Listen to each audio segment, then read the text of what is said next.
허위평론가 이사 자주 다녀봤죠? 네. 이사 다닐 때 뭐 특별한 기준이 있어요? 저는 뭐니 해도 집값이죠. 제 형편에 네. 좀 살 수 있는 음. 곳인지 우선은 제일 먼저 그걸 따지게 되더라고요. 저도 그랬던 것 같은데 아이들을 키우는 학부모님들은 동네를 고를 때 그 기준이 좀 달라진다고 해요. 아무래도 자녀 교육을 최우선적으로 염두에 둘 수밖에 없잖아요. 네. 그만큼 한국의 부모들이 자녀 교육에 관심이 많다는 뜻일 텐데요. 네. 그래서 오늘 저희가 준비한 해결책의 주제도 바로 자녀 교육입니다. 네. 그럼 허위평론가께서 오늘의 사연 읽어주시죠. 네. 안녕하세요. 7살 아들을 키우고 있는 도치맘입니다. 저는 내년에 초등학교 입학을 앞두고 있는 아들 도치의 선행학습으로 수학 공부를 가르치고 있습니다. 몇 달 전 도치 유치원 친구 엄마랑 이야기를 하다가 정신이 번쩍 들었기 때문인데요. 어제 우리 은서가 6단까지 다 외운 거 있죠? 애가 누굴 닮았는지 수학을 그렇게 좋아하네요. 설마 도치는 수학 공부 따로 안 해요? 그날 이후 도치에게 구구단 특훈을 시작했습니다. 구구단 표를 사다 붙이고 구구단 노래도 가르쳤어요. 그렇게 매일 유치원에서 돌아온 애를 잡고 씨름하는데 글쎄 남편이란 사람은 도와주기는커녕 뭐라고 하는지 아세요? 7살 아이가 무슨 수학 문제야? 당신 그러다 도치가 수학에 질리면 책임질 거야? 남편의 말을 믿고 싶다가도 도치 친구가 구구단까지 외우는 걸 보니까 괜히 우리 도치만 뒤처진다는 생각에 걱정이 돼서 가르치는 걸 놓을 수가 없네요. 아들 수학 공부 놓자니 불안하고 계속 시키자니 괜히 스트레스만 주는 것 같고 저 어떻게 하면 좋을까요? 예, 오늘 도치맘님의 이 고민은 음. 대한민국의 이 학부모님들이라면 다 공통적으로 가진 그런 고민이 아닐까라는 생각이 드는데요. 네.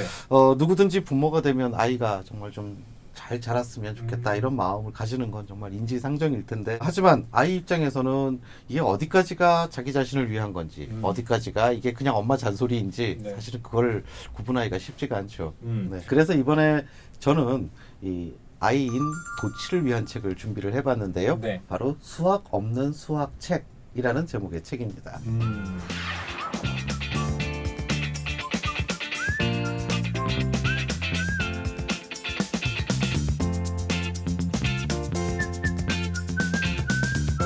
저는 이 책을 추천하면서 이런 문장을 생각해 봤어요. 교육은 시키는 것이고 공부는 하는 것이다.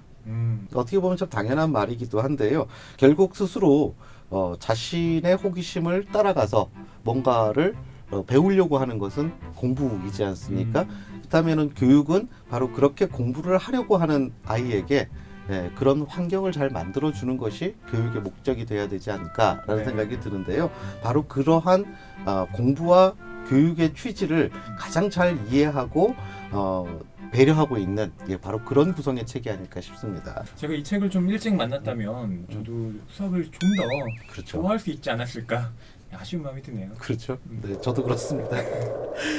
그리고 수학은 기술이 아니라 하나의 그 지성의 근간이 돼주지 않습니까? 사실 그래서 수학자를 제외한 모든 사람들에게 있어서는 수학 그 자체보다는 이렇게 수학적 지성을 만들어 나가는 것이 중요하다고 볼 수 있는데, 아이들이 바로 그러한 수학적 지성의 필요함, 또 그것이 가지는 즐거움, 이런 것을 느낄 수 있도록 만들어진 책이 바로 이 수학 없는 수학이라는 책입니다. 자, 그러면 허위평론가께서 준비하신 해결책은 어떤 책인가요? 네, 제가 준비한 책은요, 정하은 작가의 잠실동 사람들이라는 장편 소설입니다.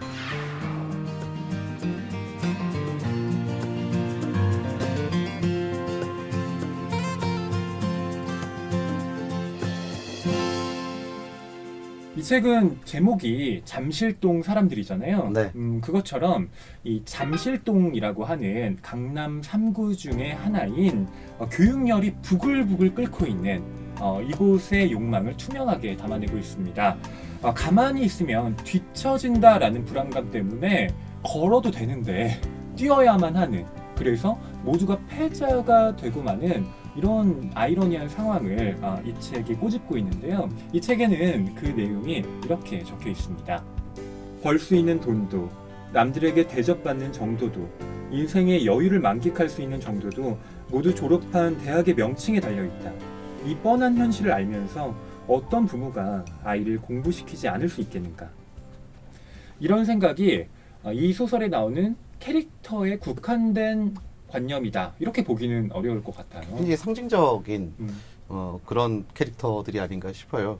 전 개인적으로 제가 초등학교를 잠실에서 나왔기 때문에 어떻게 시작됐는지가 짐작이 가니까요. 굉장히 흥미롭게 읽을 수 있었던 그런 작품이기도 합니다. 네.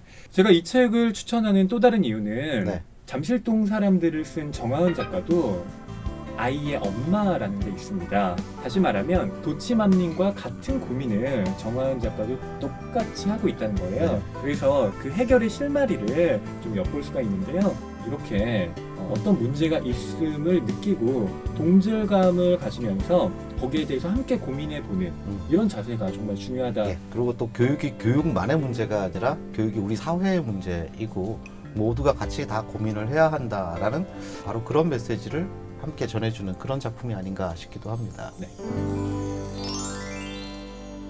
오늘은 7살 아들의 수학 공부가 고민인 도치만님의 사연을 들어봤는데요. 오늘 저희가 추천해드린 이 두 권의 책이 해결책이 되기를 바라면서 이 책 선물로 보내드리겠습니다. 이제 다음 주 주제를 알아볼 차례인데요. 다음 주 주제는 바로 지름신입니다. 이 지름신 때문에 고민이신 분들 저희 해결책으로 사연을 보내주시면 되는데요. 김성신 평론가님 참여 네. 방법 알려주시죠.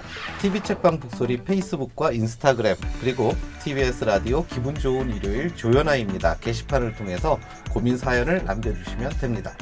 그럼 저희가 한 분의 사연을 선정해 고민 해결에 도움이 되는 책, 해결책을 처방해 드리는 동시에 선물로도 드리니 많은 참여 부탁드립니다. 오늘 소개해드린 해결책은 이번 주 일요일 라디오 기분 좋은 일요일 조연아입니다. 그리고 네이버 오디오 클립을 통해서도 들으실 수 있다는 점 알려드리면서 저희는 이만 인사드릴게요. 다음 이 시간에 다시 뵙겠습니다.